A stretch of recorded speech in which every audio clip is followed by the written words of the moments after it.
चलिए सर्कल की बात कर रहे थे हम लोग। तो सर्कल क्या होता है, any idea? Collection of points, बिल्कुल सही बात है। Collection of points which are it is a collection of points which are equidistant from the point known as center, from the center, collection of points which are equidistant from the center, मतलब collection of points का collection होगा which are equidistant मतलब बराबर दूरी पर होगा। किससे? Circle से नहीं, सेंटर से। देखो मैं आपको इसको समझाता हूँ। ये डेफिनेशन आप लोग पूछेगा नहीं, बट पता होनी चाहिए कि सर्कल होता क्या है। एक पॉइंट से बराबर दूरी पर, वो कहीं कितना भी दूर, थोड़े नजदीक थोड़े दूर, इतना मैं तो कह रहा हूं इतना दूर कलेक्शन ऑफ पॉइंट्स को क्या कहेंगे हम? सर्कल।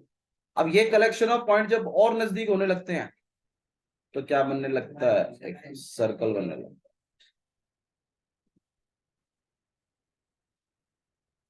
तभी तो हम कहते हैं कि सरकमफ्रेंस पर कितने कितने पॉइंट है? आंसर है अनगिनत। पॉइंट काफी नजदीक है तभी कर्व ड्रॉ होता है। ठीक है, तो सर्कल बेसिकली क्या है? Collection of points.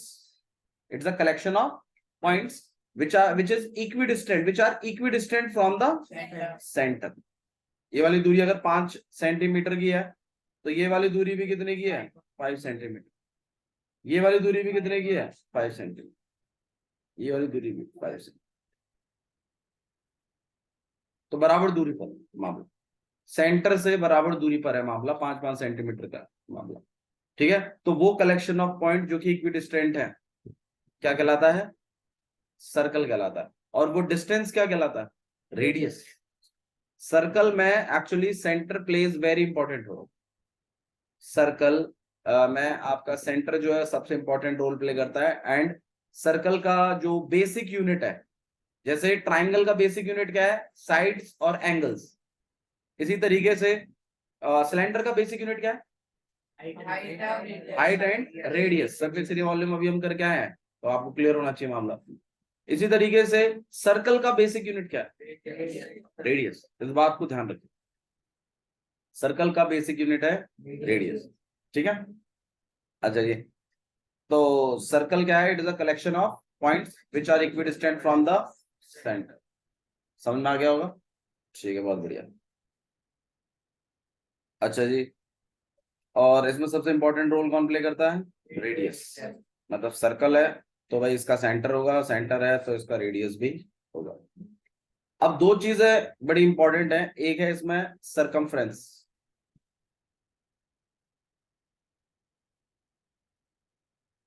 और दूसरा है एरिया।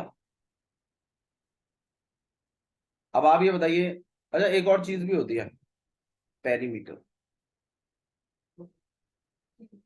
इनके बारे में थोड़ा सा बात करना जरूरी है। पेरीमीटर, सरकमफ्रेंस और एरिया। आप मुझे बताइए पेरीमीटर क्या होता है? बाउंड्रीज का सम। अब सर्कल में दिक्कत यहां पर यह है कि बाउंड्री जो है वो ये है, कर्व पाथ है, इसमें कोई स्ट्रेट पाथ है ही नहीं। सरकमफ्रेंस क्या होता है? बिल्कुल, सरकमफ्रेंस का मतलब होता है कर्व पार्ट का सम। पेरीमीटर मतलब होता है बाउंड्रीज का सम। अब अगर कर्व पाथ भी आ जाए और स्ट्रेट लाइन भी आ जाए तो पेरीमीटर तो कहता है हर बाउंड्री को मिला लो, और लेकिन सरकमफ्रेंस क्या कहता है? खाली सिर्फ कर्व पाथ को मिला। मतलब यह है कि ये काम ना आपको, तो पेरीमीटर और सरकमफ्रेंस का फर्क सर्कल में पता नहीं चलता। क्यों? क्योंकि इसमें जो बाउंड्री है वो कर्व पाथ की ही है। तो सर्कल में पेरीमीटर और सरकमफ्रेंस एक ही चीज है, क्योंकि दोनों को निकालने के लिए आपको बाउंड्री निकालनी पड़ेगी और सरकमफ्रेंस निकालने का फॉर्मूला है 2πr। तो पेरीमीटर निकालने का भी फॉर्मूला क्या बनेगा? 2πr। रीजन क्या है 2πr बनने का? क्योंकि इसमें कर्व पाथ ही है, कर्व पाथ ही, कोई स्ट्रेट पाथ है ही नहीं। अच्छा मान लीजिए अगर मैं सेमी सर्कल बनाता, इसमें पेरीमीटर, तो इसमें आपको पेरीमीटर और सरकमफ्रेंस अलग अलग दिखाई देगा। ये मैं 9th क्लास में जिक्र कर चुका हूँ इसका, वैसे थोड़ा बहुत बताया मैंने। जो बच्चे 10th पढ़ रहे हैं वो इस पर समझो। बहुत सारे टीचर कह देते हैं पेरीमीटर सरकमफ्रेंस एक ही बात है, जबकि ऐसा नहीं है। पेरीमीटर अलग चीज होता है, सरकमफ्रेंस अलग चीज। सरकमफ्रेंस कर्व पाथ को बोलते हैं, पेरीमीटर जो होता है वो सारे पाथों को बोला जाता है। तो अब अगर मैं इसके अंडर अगर मैं सरकमफ्रेंस निकालूं, तो आप बताइए किस चीज को ऐड करूंगा मैं? सिर्फ कर्व पाथ को, सिर्फ इसको ऐड करना है, सिर्फ इसको, ये सरकमफ्रेंस। और अगर मैं पेरीमीटर बोलूं, तो कर्व पाथ और प्लस ये डायमीटर भी, ये पेरीमीटर।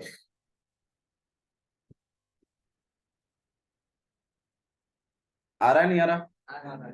ठीक है, तो ये एक चीज है आपके पास, डायमीटर और कर्व पाथ। इस पूरे को मिलाता हूं तो जाके बनता है पेरीमीटर, और अगर सिर्फ कर्व पाथ को मिलाऊं तो बनता है सरकमफ्रेंस। आ गया बस? ठीक है, चलिए। तो ये एक चीज है जो आपको थोड़ा सा समझना पड़ेगा यहाँ पे, कि सर्कल में सरकमफ्रेंस और पेरीमीटर लगभग एक ही फॉर्मूला है, तो इसलिए कोई दिक्कत नहीं आती। अब ये बताओ एरिया क्या होता है? अरे होता क्या है?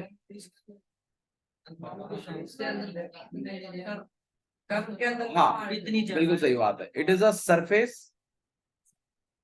बिल्कुल, इनसाइड बोल सकते हो, एनक्लोज्ड विद बाउंड्रीज भी बोल सकते हो। एनक्लोज्ड वर्ड मैथमेटिकल वर्ड है, काफी बहुत ही ज्यादा यूज करते हैं। एनक्लोज्ड, एनक्लोज्ड मतलब होता है बंद। तो it is a surface enclosed, enclosed with boundaries. हाँ कर्व पाथ बोल दो, विद पेरीमीटर बोल दो, विद सरकमफ्रेंस बोल दो। It is a surface enclosed bye, with की जगह बाय बोलिए वो ज्यादा अच्छा होता है। Enclosed bye circumference of the, तो ये वाला एरिया, इस वाले एरिया को क्या कहते हैं? मतलब इस वाले सरफेस को क्या बोलेंगे हम लोग? Area of the circle. अगर कोई बंदा सिर्फ मतलब चक्कर लगा रहा है किसी ग्राउंड के, तो अब आप बताइए क्या वो एरिया के साथ डील कर रहा है कि सरकमफ्रेंस? तो आंसर है सरकमफ्रेंस के साथ, आंसर है सरकमफ्रेंस के साथ। और अगर वो उसके अंदर है तो एरिया के साथ, तो वो किसके साथ डील कर रहा है? एरिया के साथ। तो मतलब अगर आप बाउंड्री के अंदर है तो आप किसके साथ डील कर रहे हैं? एरिया के साथ। और अगर आप बाउंड्री में ही हैं तो आप सरकमफ्रेंस के साथ। और दोनों के अपने अपने फॉर्मूले हैं। एरिया निकालने का फॉर्मूला क्या भाई? पाई आर। चिंता मत करो, ये सारे बेसिक जो है आपको मदद करेंगे नेक्स्ट वाले चैप्टर के लिए। मैंने नेक्स्ट वाले की भी बेसिक बता के दे रहा हूँ आपको सारे, ताकि सर्कल पूरा एक चैप्टर है भाई, 2 चैप्टरों का मिक्स है, एक प्रूफ वाला, एक आपका रियल वर्ल्ड का। ठीक है, तो अच्छा दुख कौन देता है? दुख इसमें आपको प्रूफ वाला देता है, रियल वर्ल्ड वाला नहीं देता, वो तो मदद करता है। वो इजी है, आपकी रियल लाइफ का है तो आप कर लेते हैं। हाँ प्रूफ वाला यही है। चंदा मत करो, सिर्फ इतने ही प्रूफ काफी नहीं है, और भी प्रूफ्स हैं कुछ, लगभग 10-12 प्रूफ और हैं, वो कर लीजिए, कंट्रोल में आ जाएगा चैप्टर। ठीक है, बाकी आप सैम्पल पेपर से करेंगे। ओके, तो पेरीमीटर एंड सरकमफ्रेंस और एरिया क्लियर हो गया होगा मेरे ख्याल से। ठीक है, चलो अब आप ये बताइए, सर्कल अगर स्टार्ट किया है तो सबसे पहले बताइए कॉर्ड क्या होता है? मुझे लाइन सेगमेंट 2 पॉइंट्स को टच करता है। बिल्कुल, कॉर्ड जो है it is a line segment, it is a line segment. अच्छा लाइन और लाइन सेगमेंट में क्या फर्क होता है सुखजीत?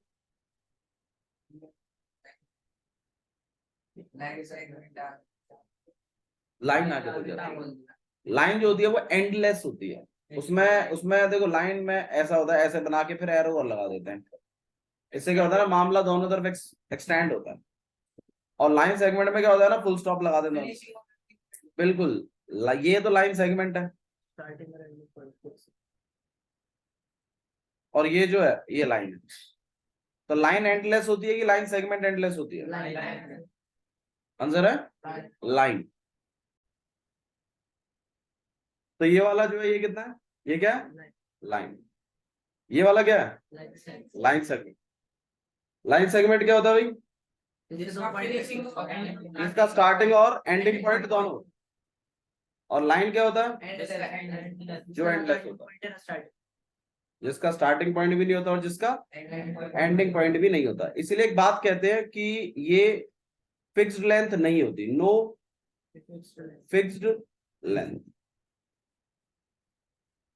और ये जो है ये क्या है? ये फिक्स्ड लेंथ। ये क्या है आपके पास? Fixed length. और ये क्या है आपके पास? कोई फिक्स्ड लेंथ नहीं है। ये क्या है? ये फिक्स्ड लेंथ है। ठीक है, ये लाइन सेगमेंट है और ये क्या है आपके पास? लाइन है। देखो ये कोई पूछेगा नहीं आपसे कि लाइन क्या होती है और लाइन सेगमेंट क्या होती है, ठीक है, बट आपको फिर भी पता रहना चाहिए क्योंकि मतलब अगर कोई मैथ्स थोड़ा बहुत भी जानता है ना, मतलब जो हल्का फुल्का भी मैथ्स जानता है, वो ये चीजें जरूर जानता है।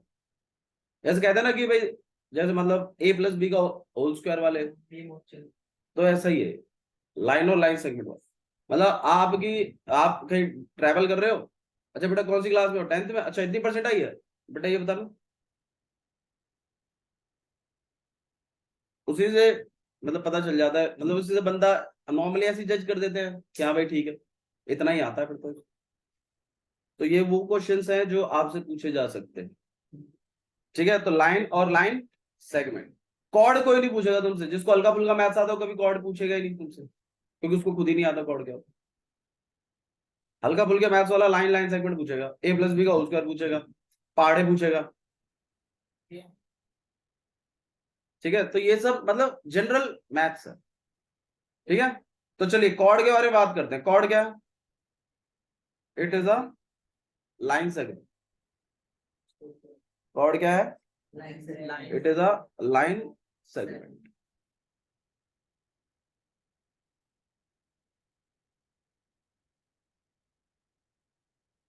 ये क्या है? एक लाइन सेगमेंट है in which whose Points line of the circle. Starting और ending point, Line of the circle. Ending point lies on the Circumference of circle. Circle, lies on the circle बोलो। हाँ भाई, ये आपके पास सर्कल हो गया। यहां पर आपने 2 पॉइंट ले लिए, और ये जो लाइन सेगमेंट बना है ये क्या है आपके पास? ये कॉर्ड। ठीक है, प्रोनाउंसिएशन इसका कॉर्ड ही है, चौड़ वॉर्ड कुछ नहीं है। ठीक है, कॉर्ड ही है, इसको कॉर्ड ही बोलते। कॉर्ड का मैं आपको एक प्रॉपर्टी बताता हूं, as you go towards the centre, बढ़ती जाती है इसकी length. जैसे जैसे आप सेंटर के नजदीक जाते जाते हैं तो diameter. ये बढ़ती जाती है, और सबसे बड़ी कॉर्ड जो है Diameter. वो डायमीटर कहलाता है। ठीक है, अब कोई पूछे कि डायमीटर क्या होता है? बिल्कुल, so it is a cord, it is not twice of radius. Please ये डेफिनेशन को हटा दीजिए कि डायमीटर क्या होता है, it is a twice of radius. नहीं नहीं, ये कोई डेफिनेशन नहीं है कॉर्ड की, मतलब डायमीटर की। डायमीटर की डेफिनेशन है it is a cord, it is a cord passes through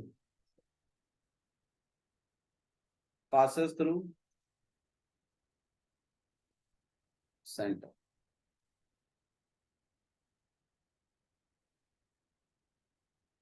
ठीक है, ध्यान दीजिए इस पर।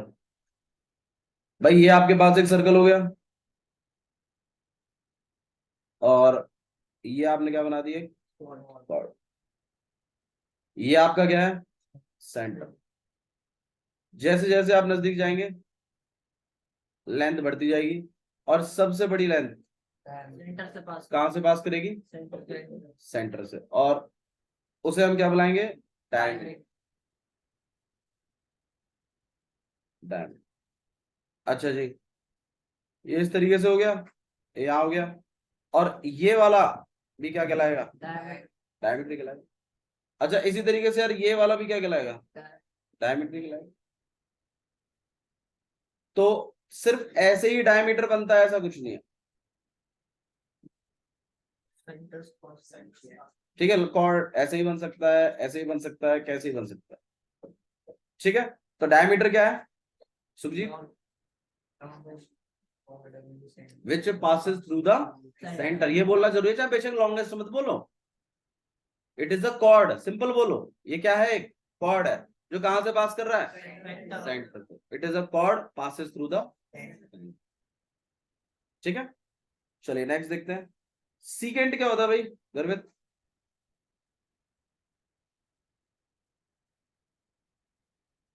सीकेंट जो सर्कल को 2 पॉइंट ऑफ कांटेक्ट से टच। एक लाइन। अच्छा पहले बताओ, ये एक लाइन है या लाइन सेगमेंट है? Line segment. ये एक लाइन है। कॉर्ड क्या है? कॉर्ड एक लाइन सेगमेंट है। देखो फर्क है, समझो। कॉर्ड और सीकेंट में फर्क है। कॉर्ड एक लाइन सेगमेंट है जिसका स्टार्टिंग और एंडिंग पॉइंट दोनों के दोनों कहाँ है? सर्कल पर है। जिसका स्टार्टिंग और एंडिंग दोनों पॉइंट कहाँ है? सर्कल पर। अच्छा सीकेंट क्या है? बिल्कुल, ये एक लाइन है। ये क्या है आपके पास? एक line.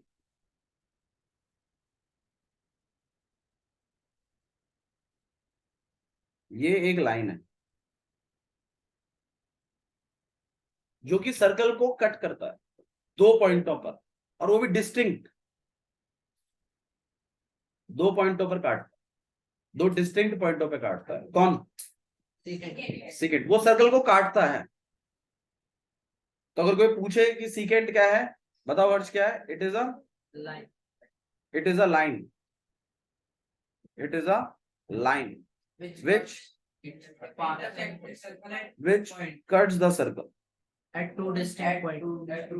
which cuts the circle at 2 distinct points.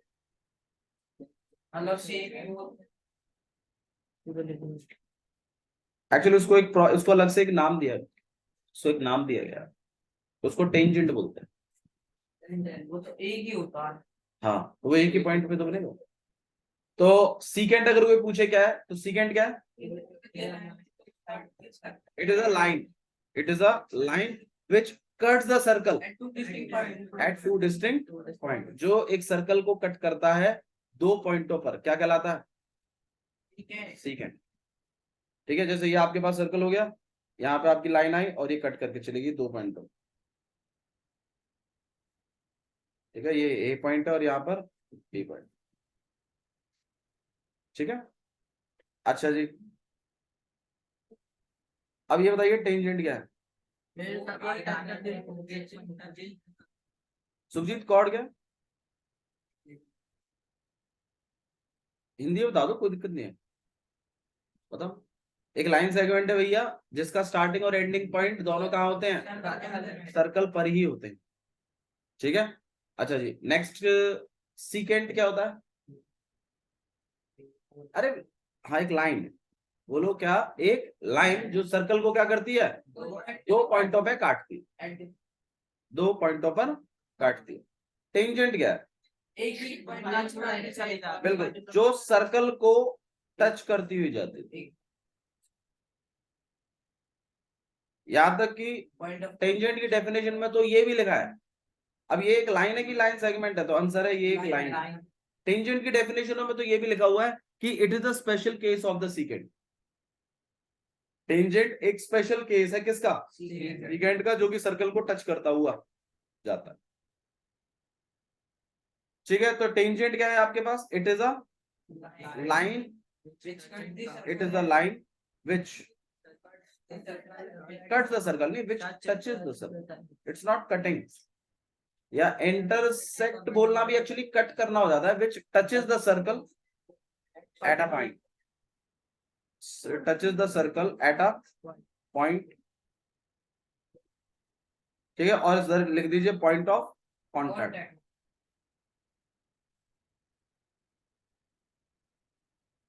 और हम इस पॉइंट को क्या बुला रहे हैं? Point of. ठीक है, जैसे यहाँ पर ये एक ए पॉइंट होगा तो इसको हम बुलाएंगे पॉइंट ऑफ कॉन्टैक्ट।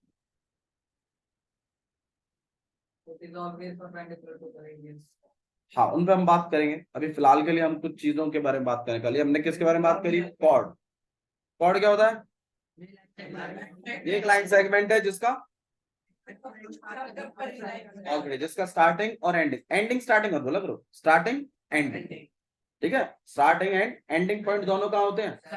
सर्कल पर होते हैं। बहुत बढ़िया, इसको क्या बोलते हैं? कॉर्ड। इसके बाद फिर मैंने कॉर्ड का एक ऑब्जर्वेशन बताया था, बताओ।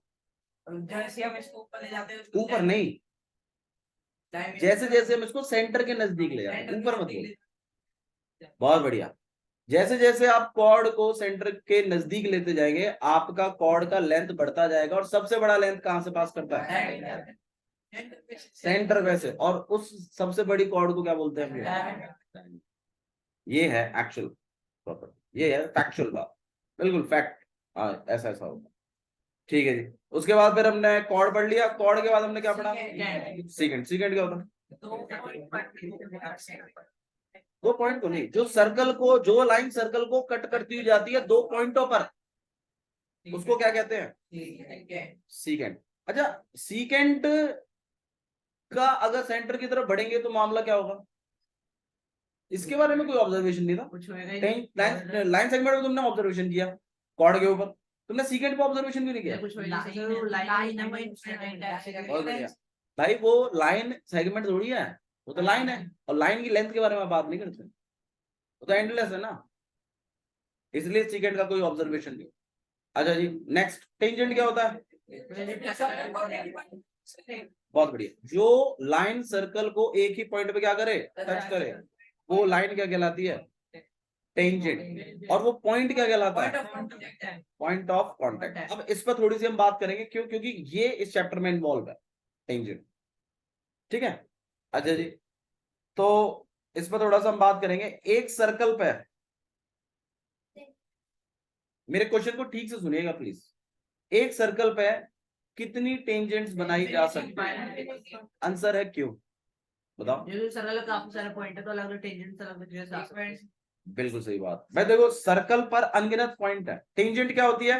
जो एक पॉइंट को टच करती हुई जाती है।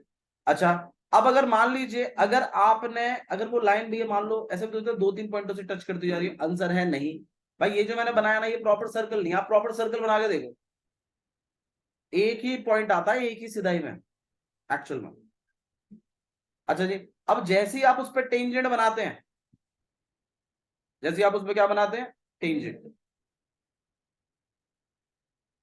अच्छा जी भैया, हम तो देखो चालाकी से थोड़ा सा और इधर से बना रहे हैं भैया। अब देखो भैया, ये भी तो टेंजेंट है। आंसर है भाई, ये मैंने बताया ना, प्रॉपर सर्कल नहीं है। अगर आप प्रॉपर सर्कल पे बनाओगे ना, और अगर आपने उसी टेंजेंट से दूसरी लाइन पास कराने की कोशिश भी करी, तो वो सर्कल के अंदर आ जाएगी, या तो वो सीकेंड बन जाएगी, फिर वो टेंजेंट नहीं रहेगी। तो एक पॉइंट से एक ही टेंजेंट बनता है सर्कल पर, एक पॉइंट से एक ही टेंजेंट। और अगर आपने एक और पास कराने की कोशिश करी, तो या तो वो सर्कल के अंदर आ जाएगी, और या तो वो सर्कल को टच करती हुई नहीं जाएगी, ऊपर से निकल जाएगी। ठीक है। अच्छा जी, अब थोड़ा सा यहां पर और देखिए हिसाब किताब। भाई मान लीजिए कि जैसे आपके पास यहां पर आपने एक पॉइंट बना दिया, अब यहां से भी क्या पास करेगी? एक टेंजेंट। क्लियर है? अच्छा, यहां से भी क्या पास करेगी? एक टेंजेंट। यहां से भी क्या पास करेगी? एक टेंजेंट। तो इसका मतलब जितने पॉइंट उतनी टेंजेंट। अब आप बताइए इस क्वेश्चन का मामला कि भाई एक सर्कल से कितनी टेंजेंट पास कर सकते हैं? आंसर है अनगिनत। मतलब एक सर्कल पे कितनी टेंजेंट बन सकती हैं? आंसर है अनगिनत, क्योंकि अनगिनत तो पॉइंट है, और हर पॉइंट के लिए अपनी क्या है? एक टेंजेंट है। तो एक सर्कल पे अनगिनत टेंजेंट बनाई जा सकती है। अब क्वेश्चन सुनो, एक सर्कल पर एक पॉइंट से कितनी टेंजेंट पास करती है? आंसर है एक। तो क्वेश्चन में थोड़ा सा फ्रेम है बस, खाली एक पॉइंट से कितनी टेंजेंट पास करती है? आंसर है 1। एक सर्कल पर कितनी टेंजेंट हो सकती है? आंसर है इनफिनिट। नेक्स्ट भाई, एक सर्कल पर कितनी पैरेलल टेंजेंट हो सकती है? आंसर है 2। देखो भाई, पैरेलल टेंजेंट हमेशा डायमीटर पे बनती है, ये बात हमेशा ध्यान रखिएगा। मतलब मान लीजिए मैं कल को बोलूं ना भैया, यहां पर एक टेंजेंट बना देते हैं, ठीक है, और एक टेंजेंट यहां बना देते हैं, और ये टेंजेंट क्या कहलाएंगी? Parallel tangent. आंसर है नहीं। पैरेलल टेंजेंट वो टेंजेंट होती है जो आपस में कभी नहीं मिलती, इंटरसेक्टिंग नहीं होती। अगर मैं एक्सटेंड करूं तो इंटरसेक्ट कर जाएंगी। तो पैरेलल टेंजेंट बनने के लिए हमने उठाया हुआ है डायमीटर, कि डायमीटर पे बनाओ, कैसे भी बना दो भाई। ये सेंटर है, यहां से डायमीटर है मान लो, तो एक टेंजेंट तो यहां बना लो, और इसकी पैरेलल टेंजेंट जो होगी ना, वो इससे शुरू होने वाला, सेंटर से पास होने वाला जो पल्ली तरफ पॉइंट बनेगा ना, उससे होगी।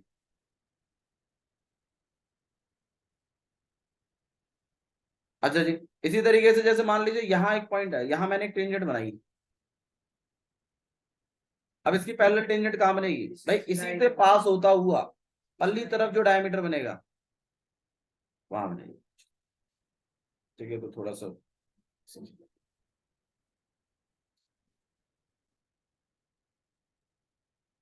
ठीक है, तो डायमीटर से पास, डायमीटर के दोनों एंड पॉइंटों पर जो टेंजेंट्स बनती हैं वो टेंजेंट्स कहलाती हैं parallel tangents.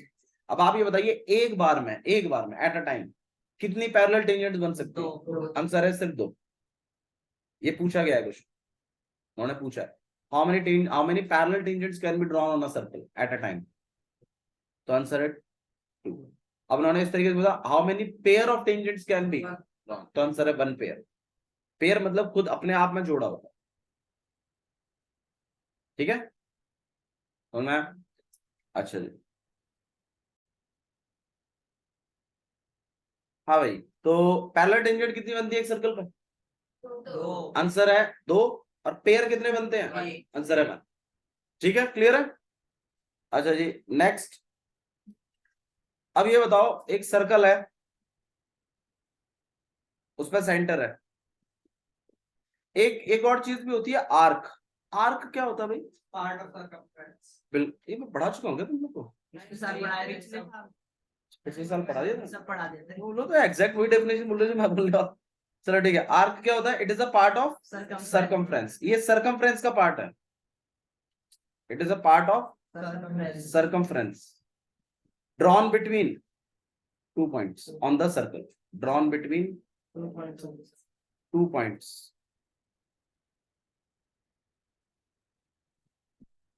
2 points on the circle।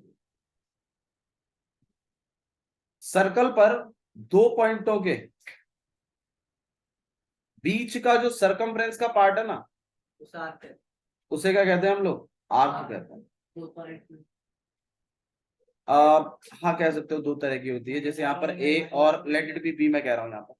अब अगर मैं ए बी लिख दूं और आर्क लिख दूं, अब आप ये बताइए क्या इससे पता चलता है कि कौन सी आर्क की बात हो रही है? क्योंकि आर्क तो यार ये भी है भाई, 2 पॉइंटों के बीच में सरकमफ्रेंस का पार्ट तो यार ये भी है। बात मेजर माइनर की नहीं है, मेजर माइनर तो बहुत मतलब वो तो अलग कंसेप्ट है। आप ये बताइए, क्या आर्क ए बी लिखना मोर देन इनफ है क्या? आंसर है नहीं। आर्क लिखने के लिए कम से कम you need 3 alphabets to denote it, क्योंकि आर्क ए बी बोलने से क्लियर नहीं होता कौन से आर्क की बात हो रही है, ऊपर वाले वाली या नीचे वाली। तो आप क्या करते हैं, यहाँ पर एक अल्फाबेट और यूज कर देते हैं। अब आप बोल देते हैं कि आर्क ए सी बी। हाँ, अब इससे क्लियर पता चल रहा है कि ऊपर वाले की बात। और अगर मैं नीचे वाले की बात करना चाहता हूँ तो मैं इसको क्या बोलूँ? Arc a d, arc a c b और arc a d b. Clear है? क्या जी? एबीडी लिख दिया तो गलत हो जाएगा। ए बी डी, हाँ बिल्कुल, ए बी डी कोई आर्क है ही नहीं। अगर सीधा लिख दे आर्क एडी तो आर्क ए डी, ऊपर वाले अल्फाबेट लेकिन कहां तक है वो भी तो बताओगे। तो जाती कारण ऐसा नहीं, आर्क ए डी तो अगर मैं कहूं तो भाई यहां तक भी तो हो सकता है, और ये पूरा पॉइंट बनता है ना। ठीक है, अगर ये आर्क आप ऐसे लिख भी सकते हो, एक चीज और भी कर सकते हो आप, ए डी बी और इस तरीके से ये भी बना सकते। समझ में आया क्या कर सकते हैं? ठीक है, ठीक है, जा सकता है।